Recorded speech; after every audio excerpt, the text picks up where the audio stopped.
What is this in regards to? Is this a sales call? I'm not interested. We do not have any budget right now. We already use someone for that. We're not looking at making any changes. Just send me your information. These are the most common cold call objections. Your ability to get around these objections will determine your level of success. And I'm going to show you responses to each of these that are not only extremely effective, they are also very easy to implement regardless of your level of sales experience, educational background, and personality. Starting with the objection of what is this in regards to? This is a very common question and more so objection that gatekeepers and prospects use to try to determine, are you a salesperson that's calling them trying to sell something?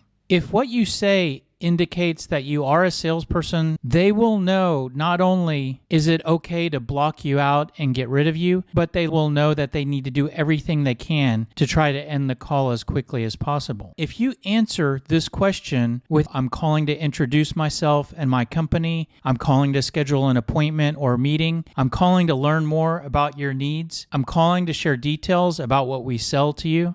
If you say anything that's close to any of these, that will confirm that you are a salesperson and you will immediately get shut down. And since you are a salesperson, how do you respond to this without being dishonest and misleading? Simply respond to this question with your value proposition. The gatekeeper says, what's this in regards to?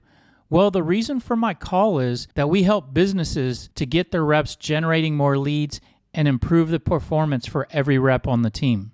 And after you share your value proposition, just stop talking and wait for the other person to speak. Now, what this objection response does is it gives you something to say that decreases how much you look like a salesperson trying to sell something. It spins what you're calling about in the best possible light by sharing your value proposition and how you help. And more importantly, it delivers somewhat of a curveball to the gatekeeper and to the prospect. Because what they're looking for is the clear indicator that you're a salesperson, and your value proposition often does not provide that confirmation. And with that, it decreases that instant shutdown and block out with additional objections. And the next objection to talk about is the question of, is this a sales call? And here's the really cool thing is that you can actually respond to this objection with the exact same response. So nothing additional to learn here. We can respond to these two objections in the exact same way. And the really great thing about this is that if you're using our recommended cold call approach that opens the call with your value proposition, you're actually not having to learn and add an objection response at all, because the first thing you do on a cold call is share your value proposition anyways. So whether the prospect asks these questions or you successfully open the call, you're saying the exact same thing, which is your value proposition. Now let's talk about the objection of, I'm not interested. Now this can be a challenging objection because when you hear this objection, your natural instinct is to try to overcome it, to change the prospect from I'm not interested to interested. But it can be really difficult to change someone's mind, especially on a cold call where you really only have a couple minutes to work with. But the good news here is that you actually don't need to overcome this objection. And you don't need to change them from not interested to interested, because the goal of your cold call should not be to sell your product. Your goal of the cold call is to establish the conversation. And the fact that they're not interested is a valid reason for them not to purchase your product today, but it is not a valid reason to stop talking. And with that, instead of saying something to try to make them interested, deflect the objection to try to keep the conversation going. And a great way to do that is by simply asking a question. You could ask one of your pain questions with something like this. The prospect says, I'm not interested.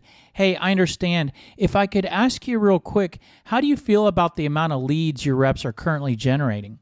So what I'm doing there is I'm not giving any attention and light to their position that they're not interested. I'm trying to keep the conversation going. And most likely when I ask a question, the prospect is going to answer that question in some way or another. And then I have a couple options. I can ask a follow-up question to drill into their answer more. I can ask a different question, or if their answer provides a reason for talking more, I could progress to closing the prospect on talking more in the form of trying to schedule a meeting or an appointment. And here's the great thing. We can actually respond to these other objections in the exact same way. So here we have 4 different objections and only 1 response to learn. We can also respond to all 4 of those objections with our current state questions in the exact same way. We could also respond to those 4 objections by deflecting to our pain points.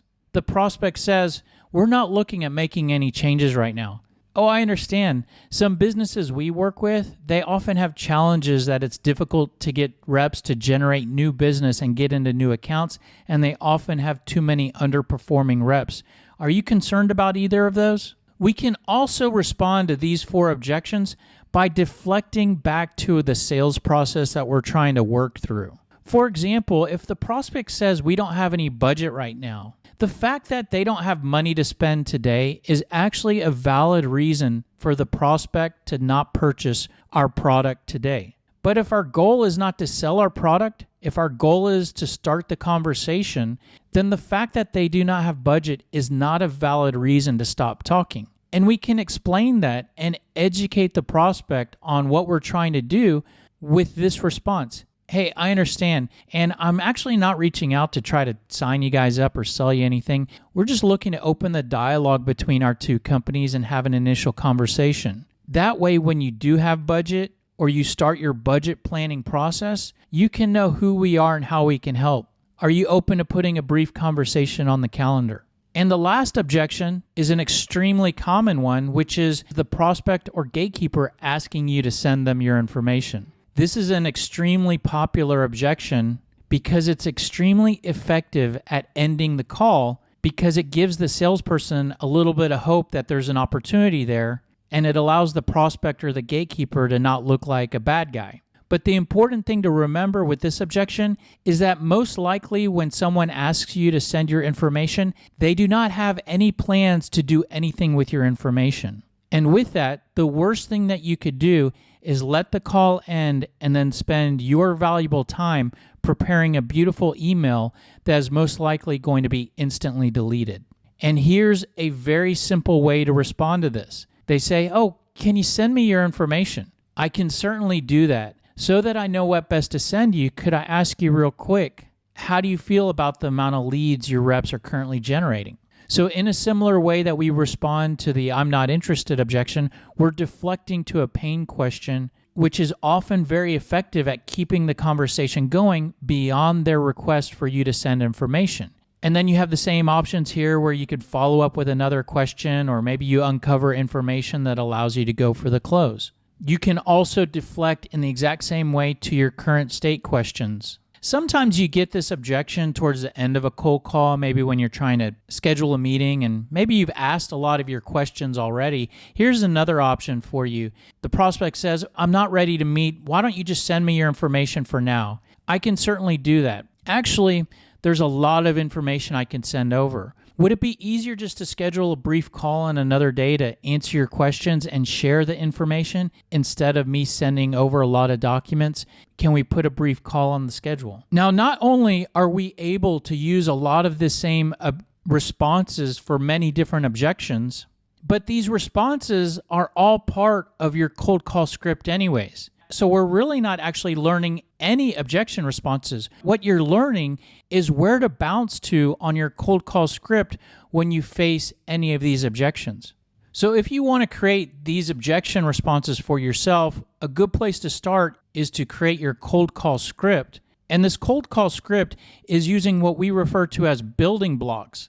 So you have your value proposition building block, your pain questions building block, current state questions building block, and having those allows you to have those objection responses. And to create those building blocks, we actually have a sales message brainstorming process that will take you through a step-by-step process to organize the key points and key questions for the product and service that you sell. And I'm not going to explain this process in this video because we've done that in another video. I'll include a link in the description if you want to go through this process to create your sales message so that you can then create your building blocks and your cold call script and then your objection responses. Now, it's one thing to create your objection responses. It's another thing to know them and have them prepared in your mind. And the best way to do that is to practice and role play your script and your objection responses. And we've created a tool to help you with that called Sales Simulator, which allows you to practice 3 different scenarios, talking with a prospect, talking with a gatekeeper, and we actually just have an objections drill. And this allows you to practice and role play with an AI type of prospect.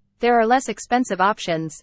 Oh, I understand. Who are you guys looking at? We are talking to Clean Sweep. We already used someone today. Oh, okay. Who are you guys using? We are with Alliance Group. We do not have budget right now. I understand. Not looking to sign you guys up, just looking to have an initial conversation. Yes, I am available. So hopefully you found a tip or two in there that will help you with responding to and getting around these common cold call objections. If you want more tips or more information, the best place to go is salesscripter.com. Thanks for being here. Hope this was helpful, and we look forward to seeing you on the next video. Have a great day. Take care. Bye.